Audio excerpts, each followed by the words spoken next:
شما محفل ادبی را با افتخار 800 سالگی مولانا محمد جلال الدین بلخی شنیدید. تهیه‌گر خیرالله ابراهیم، یاوری تهیه‌گر ایرج میرزا علی، منظم آواز برنای نظام، محرر عبدالقادر عبدالقهار. خانه آباد باشید.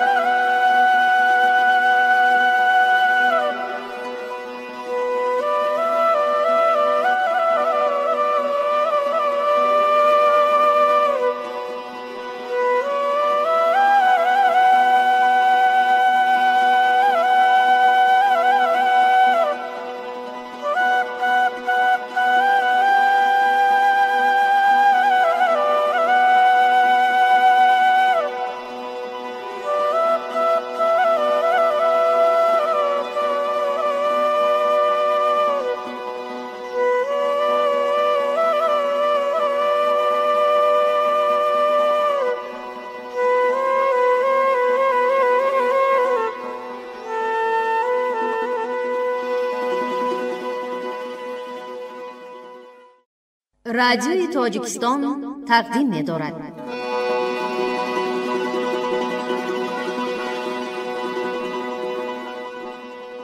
من چی گویم وصف آن عالی جناب، نیست پیغمبر ولی دارد کتاب. مثنوی معنوی مولوی، هست قرآن در زبان پهلوی.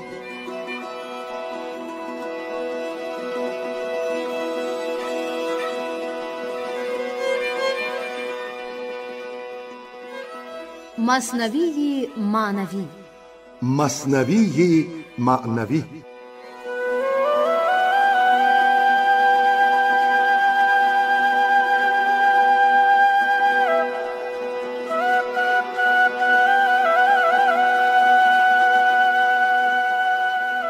محفل ادبی با افتخار 800 سالگی مولانا محمد جلال الدین بلخی. صدر محفل حاجی اسماعیل پیر محمد زاده.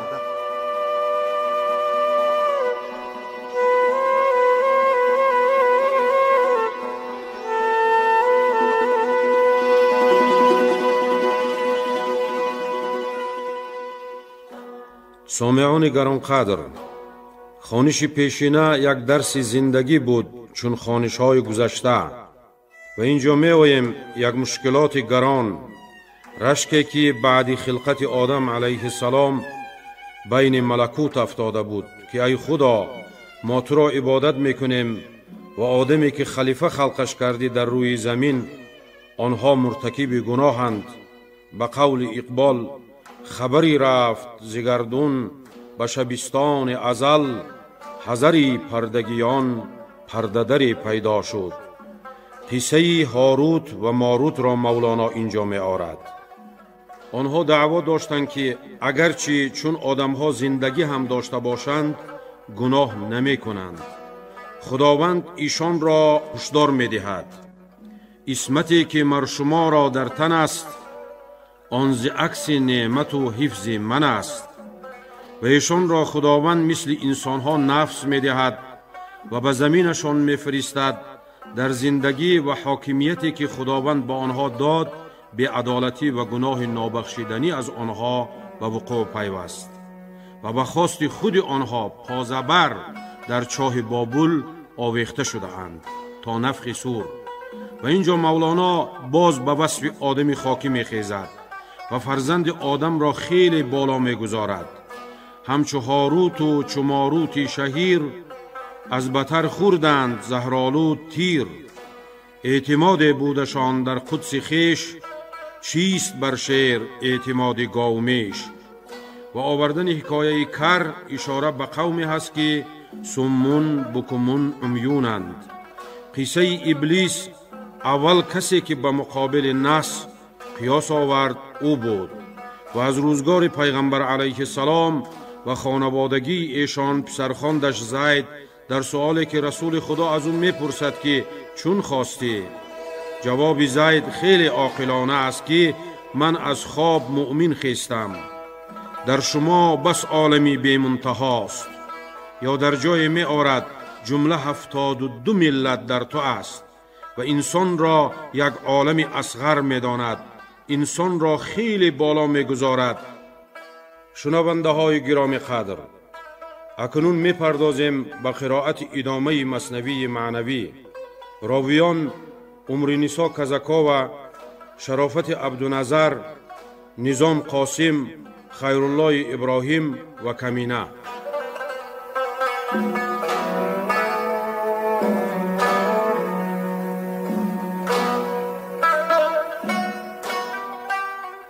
اول کسی که در مقابله نص قیاس آورد ابلیس بود.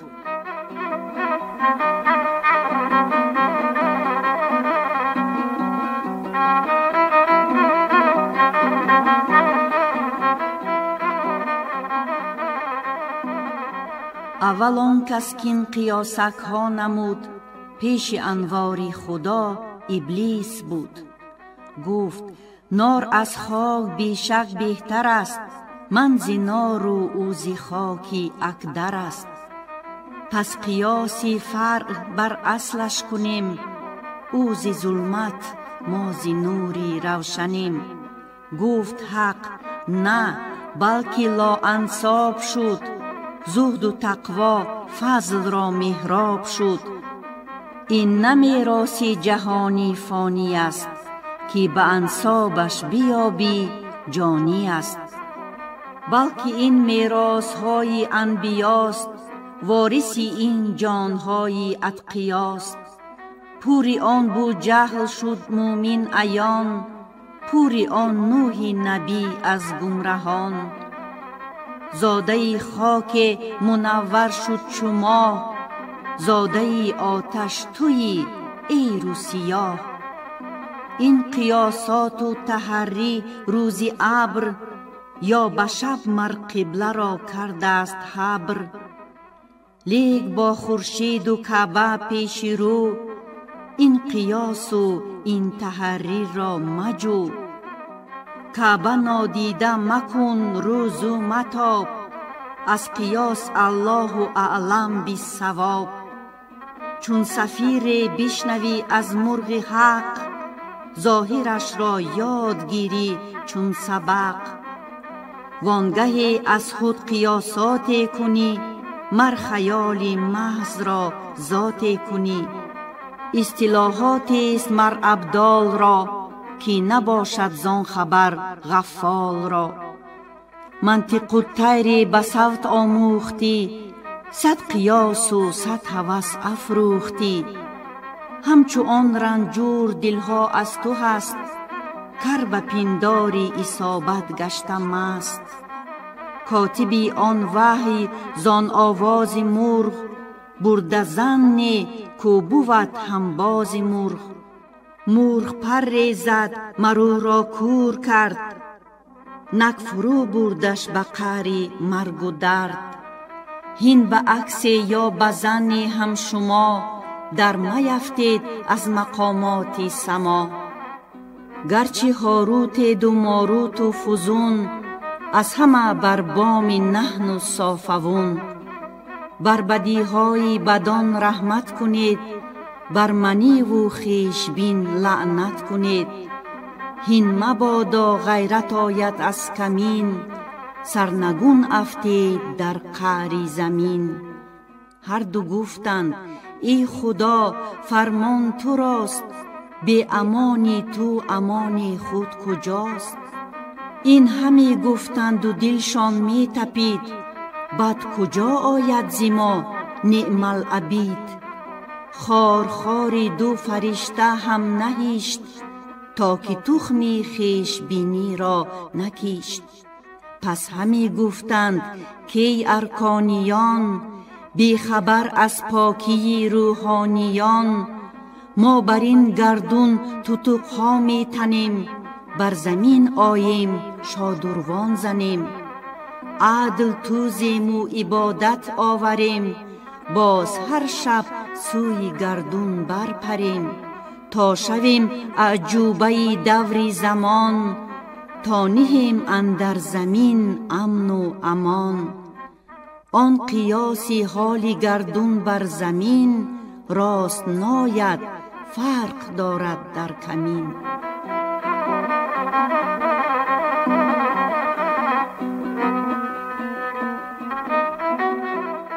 در بیان آنکه حال خود و مستی خود پنهان باید داشت از جاهلان.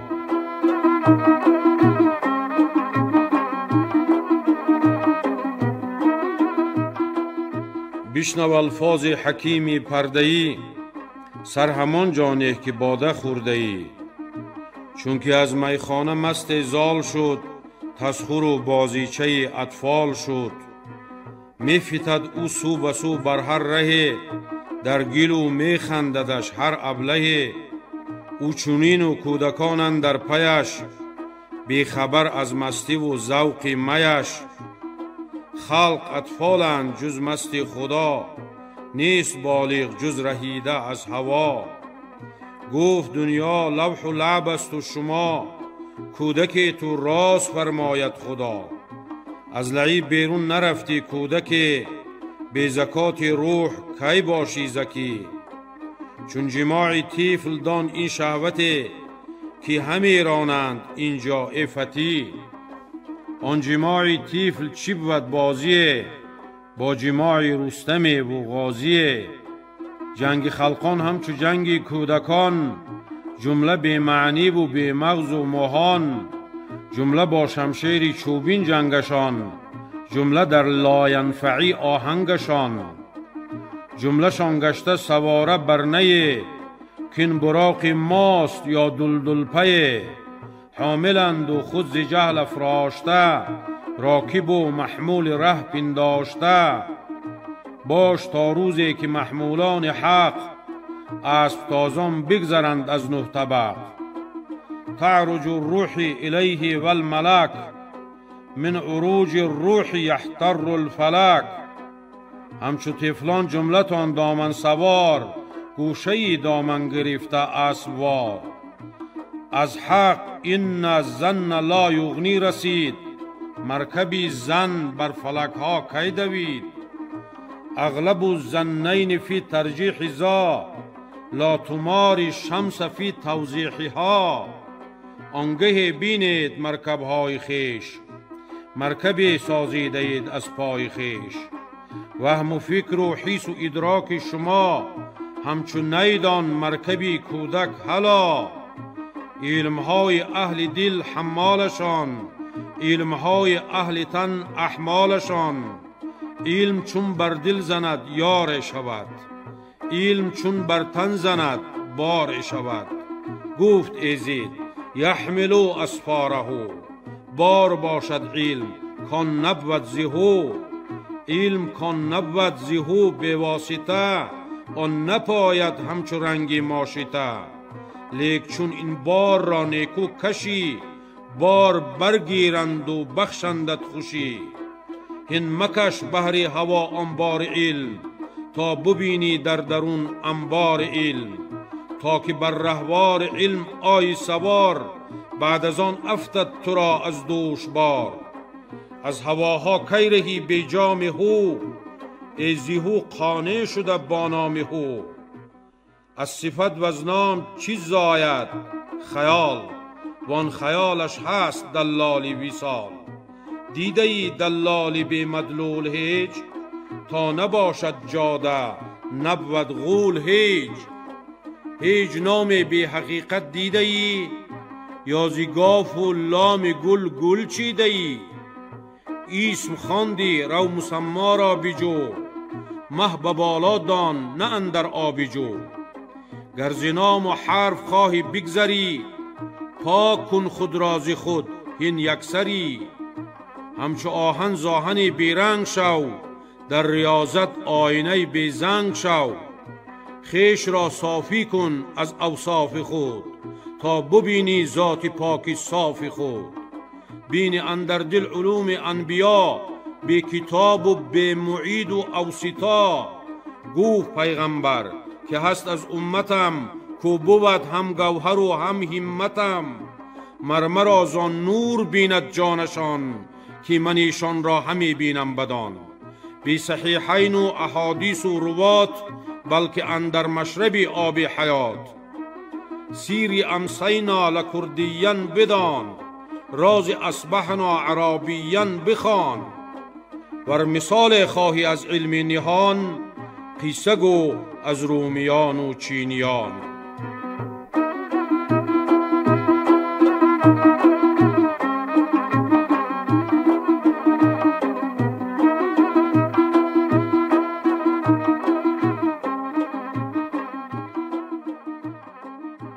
قصه میری کردن رومیان و چینیان در علم نقاشی و صورتگری.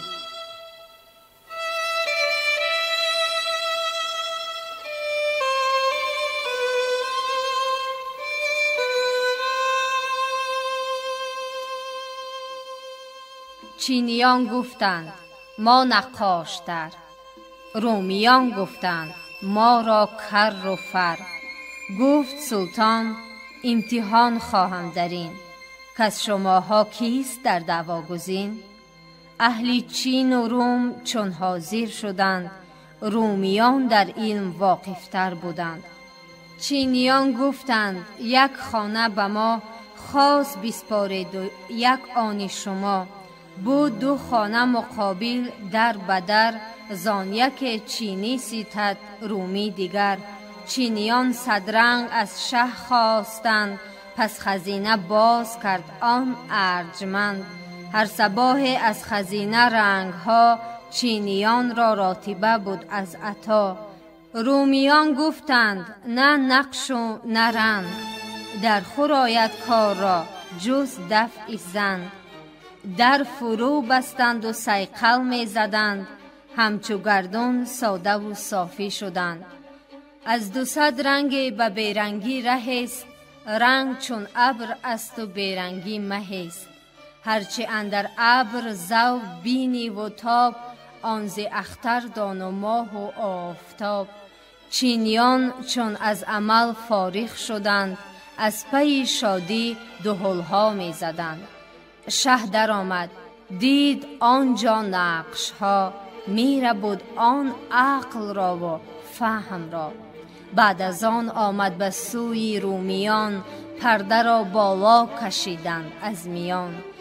عکس آن تصویر و آن کردارها، زد بر این صافی شده دیوارها.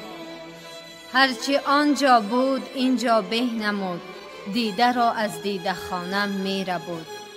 رومیان صفر میانند ای پسر، نیز تکرار و کتاب و نه هنر. لیک صیقل کرده اند آن سینه ها، پاک ز آز و حرص و بخل و کینه ها. آن صفای آینه وصف دل است، صورتی بی منتها را قابل است. صورتی بی صورتی بی حد غیب، زاینه دل تافت بر موسی ز جیب.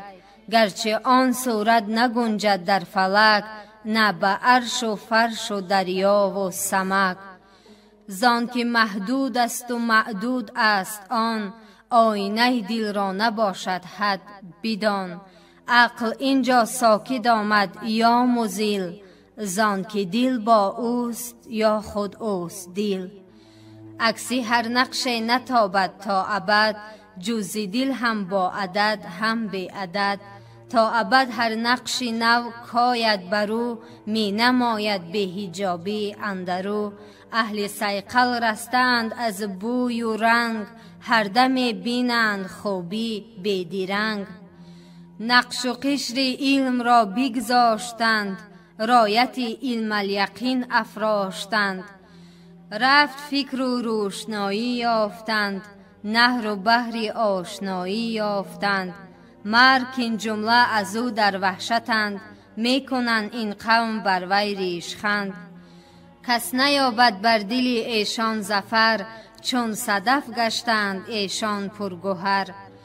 گرچه نحو و فقه را بگذاشتند، لیک محو فقر را برداشتند.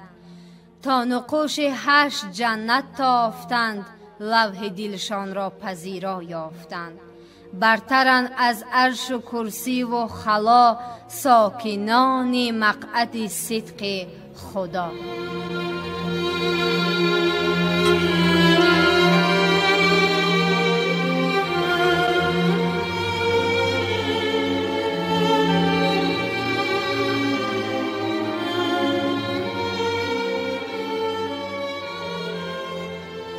پرسیدن پیغمبر صلی الله علیه و سلم مر زید را که امروز چونی و چون برخاستی و جواب گفتن او که اصبحت مؤمنا یا رسول الله.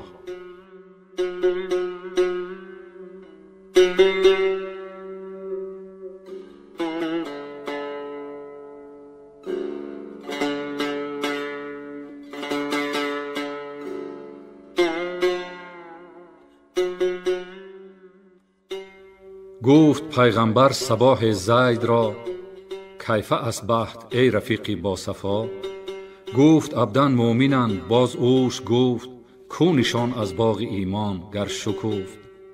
گفت تشنه بوده ام من روزها، شب نخفتستم ز عشق و سوزها. تازی روز و شب گذر کردم چنان، که ز اسپر بگذرد نوک سینام. که از آن سو جمله میلاد یک است، 100,000 سال و 1 ساعت یک است. هست ازل را و ابد را اتحاد، عقل را ره نیست آن سو ز افتقاد. گفت از این ره کو ره آورده بیار، در خوری فهم و عقول این دیار. گفت خلقان چون ببینند آسمان، من ببینم عرش را با عرشیان. 8 جنت 7 دوزخ پیش من، هست پیدا همچو بود پیش شمن. یک به یک وامی شناسم خلق را، همچو گندم من ز جو در آسیا. که بهشتی کیست و بیگانه کی است، پیش من پیدا چو مار و ماهی است. این زمان پیدا شده بر این گروه، یوم تبیض و تسود وجوه. پیش از این هر چند جان پرعیب بود، در رحم بود و ز خلقان غیب بود. الشقی و من شقی فی بدن من سمات الله یعرف حالهم. تن چو مادر طفل جان را حامله، مرگ دردی زادن است و زلزله. جمله جانهای گذشته منتظر، تا چگونه زاید آن جان بتیر. زنگیان گویند خود از ماست او، رومیان گویند بس زیباست او. چون بزاید در جهان جان و جود، پس نماند اختلاف بیض و سود. گر بود زنگی برندش زنگیان، روم را رومی برد هم از میان. تا نزاد او مشکلات عالم است، آنکه نازاده شناسد او کم است. او مگر ینظر بنور الله بود، کندرون پوست او را ره بود. اصل آب نطفه اسبیت است خوش، لیک عکس جان رومی و حبش. می دهد رنگ احسن و تقویم را، تا به اسفل می برد این نیم را. این سخن پایان ندارد باز ران، تا نمانیم از قطار کاروان. یوم تبیض و تسود وجوه، ترک و هندو شهره گردد زان گروه. در رحم پیدا نباشد هند و ترک، چون که زاید بیندش زار و سترگ. جمله را چون روزی رستاخیز من، فاش می بینم عیان از مرد و زن. هین بگویم یا فرو بندم نفس، لب گزیدش مصطفی یعنی که بس. یا رسول الله بگویم سیر حشر، در جهان پیدا کنم امروز نشر. حلم را تا پرده ها را بردرم، تا چو خورشید بتابد گوهرم. تا کسوف آید ز من خورشید را، تا نمایم نخل را و بید را. وانمایم راز رستاخیز را، نقد را و نقد قلبامیز را. دست ها ببریده اصحاب شمال، وانمایم رنگ کفر و رنگ آل. واکشایم 7 سوراخ نفاق، در ضیای ماه به خسف و محاق. وانمایم من پلاس اشقیا، بشنوانم طبل و کوس انبیا. دوزخ و جنات و برزخ در میان، پیش چشم کافران آرم عیان. وانمایم حوض کوثر را بجوش، کآب بر روشان زند بانگش به گوش. وان کسان که تشنه بر گردش دوان، گشته اند این دم نمایم من عیان. می بساید دوششان بر دوش من، نعره هاشان می رسد در گوش من. اهل جنت پیش چشمم ز اختیار، در کشیده یکدیگر را در کنار. دستی همدیگر زیارت می کنند، از لبان هم بوسه غارت می کنند. کر شد این گوشم ز بانگ آه آه، از خسان و نعره وا حسرتا. این اشارت هاست گویم از نغول، لیک می ترسم ز آزار رسول. همچنین می گفت سرمست و خراب، داد پیغمبر گریبانش بتاب. گفت هین درکش که اسبت گرم شد، عکس حق لایستهی زد شرم شد. آینه تو جست بیرون از غلاف، آینه و میزان کجا گوید خلاف. آینه و میزان کجا بندد نفس، بهر آزار و حیای هیچ کس. آینه و میزان محک های سنی، گر 200 سالش تو خدمت ها کنی. کز برای من بپوشان راستی، بر فزون بین ما و من ما کاستی. اوت گوید ریش و سیبلت بر مخند، آینه و میزان و آنگه ریو و پند. چون خدا ما را برای آن فراخت، که به ما بیتوان حقیقت را شناخت. این نباشد ما چه ارزیمه جوان، کی شویم آیین روی نیکوان. لیک درکش در بغل آینه را، کس تجلا کرد سینا سینه را. گفت آخر هیچ گنجد در بغل، آفتاب حق خورشید ازل. هم دغل را هم بغل را بردر